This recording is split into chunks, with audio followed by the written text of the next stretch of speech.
Hi, I am so elated to meet you in the program of 3 p.m. 3-point medics. We all know that GLP-1 agonist plays a major role in the management of diabetes. What is the rule of 4 for GLP-1 agonist? First, indications for GLP-1 agonist.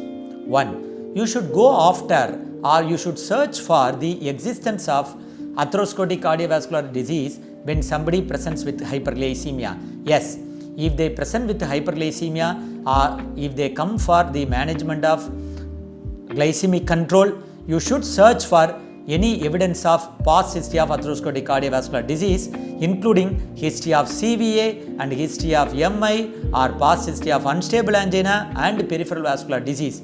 If they have one of these diseases, then please administer GLP-1 agonist to prevent the recurrence of these atherosclerotic cardiovascular event.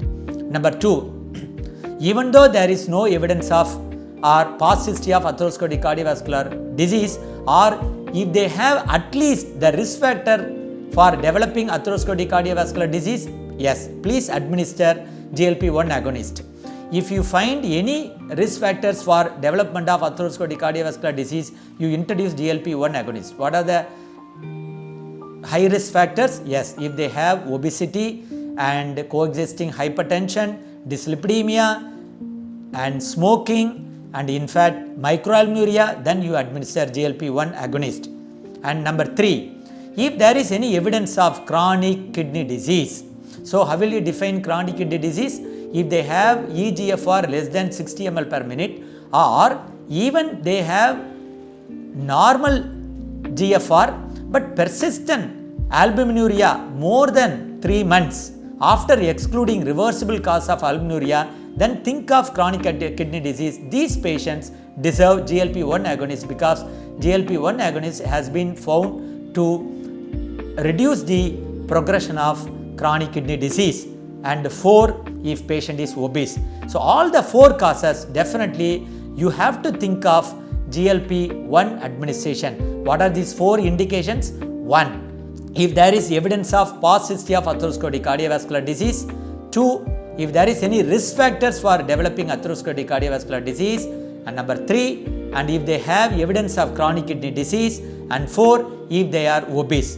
Please remember that if they have features of heart failure, it doesn't have much impact on the management of or in the natural history of heart failure, unlike SGLT2 inhibitor.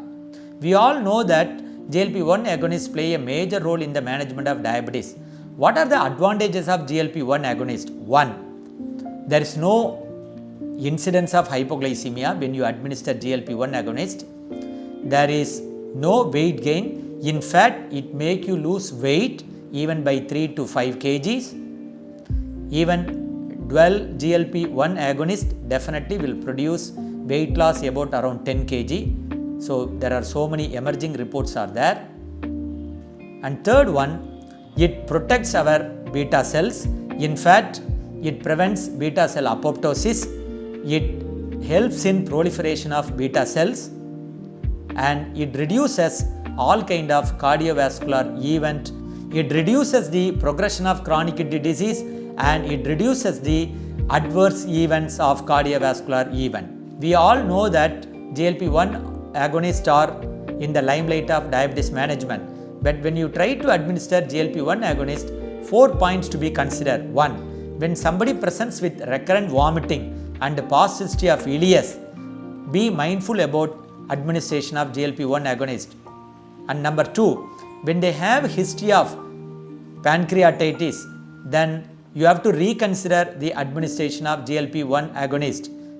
And if they have history of gallbladder disease or gallstones, or if they are about to develop gallstones, then you have to withdraw GLP-1 agonist.